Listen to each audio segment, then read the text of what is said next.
How are you, Dr. Geber? Nice to see I'm you. doing fine. Nice to see you. Thank you for coming on the show. I appreciate it. Sure. You've got a book out called Essential Retirement Planning for Solo Agers, yeah? That's right. Yes. Okay, first of all, explain to people what a solo ager is.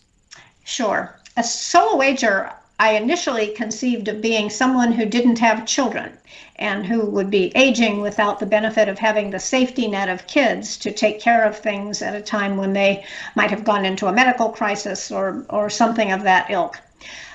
But over time, people convinced me that older adults without children were not the only solo agers out there, that there were plenty of people who did have kids, but for one reason or another could not count on them. Or people who are divorced, separated, never married. So this is obviously both men and women can fall into that category. And lots of people have kids who live 9,000 miles away, or they're estranged, or whatever circumstance it may be. Okay. Is this a newer phenomenon than it has been in the past? Yes, for a couple of reasons. The baby boom generation is a little different in its attitude toward what women can do.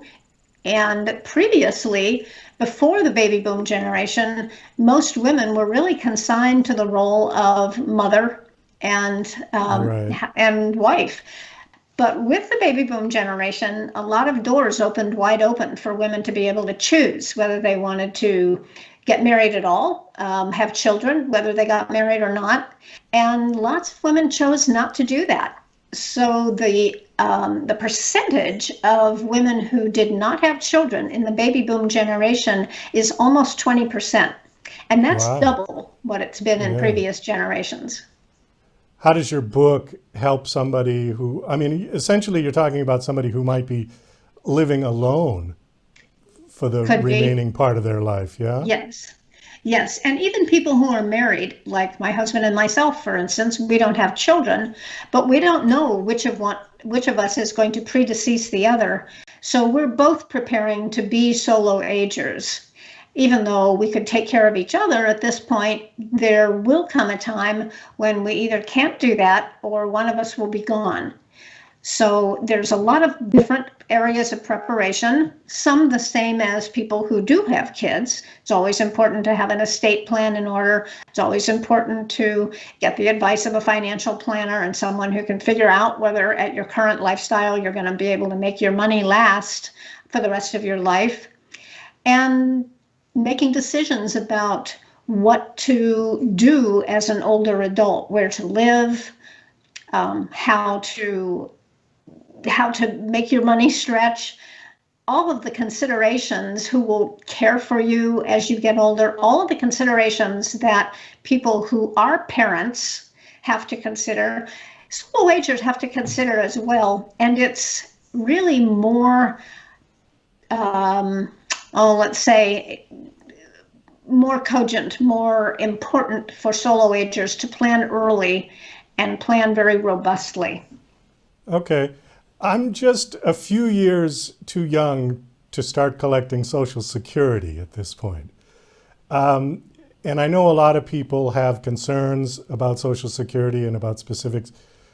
Just if you wouldn't mind, when two people are married, you would get both Social Securities coming in to the household, correct? Correct. Now, if one of you dies, do you get the other one's Social Security as well as keeping your own? No, actually, what happens when a person dies is that the spouse gets to choose whether they want to take the spouse's social security or their own. And in some cases, the social security that you have earned yourself would be greater than that of your spouse. And in other cases, your spouse's would be greater, so you would choose his or hers. So you get a choice, but you don't get both after one person passes away. Oh, okay. I didn't know that. I thought that you would just collect his. No, No. Huh? no, not automatically. You have to choose. Okay. All right. Well, that's good information. My grandmother died I think it was about 11 months before my grandfather died. They were married for over 60 some odd years. And once she died, he moved into kind of an assisted living type place. Is that something that you talk about in your book? I do. I do talk about the options for where to live as a solo ager, and everyone has to make this decision. But the difference for solo agers is that there's no safety net of adult children. So solo agers really need to think about it ahead of time and decide where they want to spend their older years and how they'll be cared for in the very likely event that at some point in their life they will need care.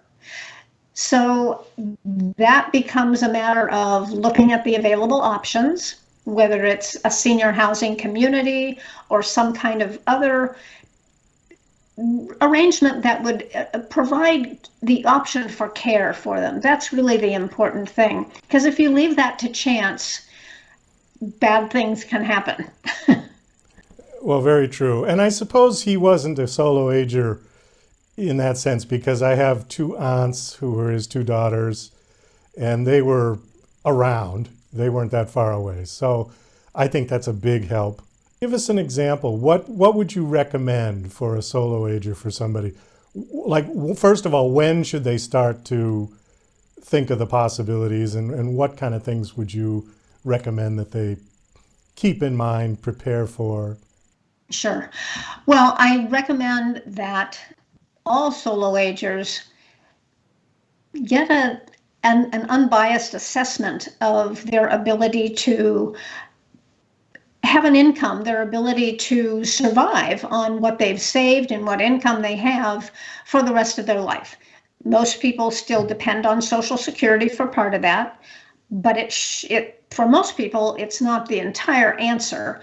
So a certified financial planner that you simply pay by the hour would help you figure out whether at your current rate of spending and income, whether that's sustainable for you, and help you make a plan for the future if that's not going to be sustainable.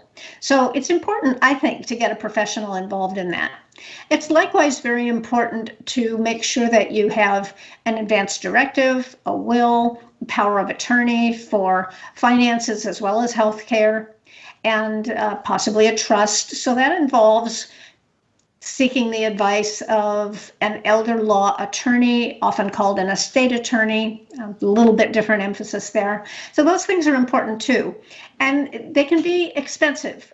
So if the cost of getting your estate plan done is a primary concern to you, I would appeal to your local area agency on aging, because they often have attorneys that they work with at a greatly reduced rate. And it often turns out to be not quite as expensive as people imagine it to be. It doesn't have to be thousands and thousands of dollars to have your estate plan done, especially if it's of a simple nature. So those two things are important. And then to think about who is in your life that's going to be part of your support system as you get older. Now, there are solo agers, technically solo agers, who have lots of family around, and they can start some conversations with their siblings, nieces, nephews, anybody that they want to be involved in their care, and begin to make advanced plans for that. Let them know that you may be depending on them at some point. I also strongly encourage solo agers to go out and do some research for themselves on what's available in terms of senior housing. Assisted living could not be further apart from what we think of as skilled nursing. And of course, these days with the coronavirus, skilled nursing has been in the news dramatically and not in a good way. So most people are thinking, well, I'm never going to a place like that. Well, there's other kinds of senior housing out there that is far more pleasant and a little more costly. But if you do have some money, think about what your options are for living as an older adult, either for you alone or for you and your spouse. and do some research. Go out and take a look at some of these places. Go out and visit them. Because people are, I find, often scared to do that. And it's in order for you to kind of wrap your mind around the fact that you are going to be an older adult.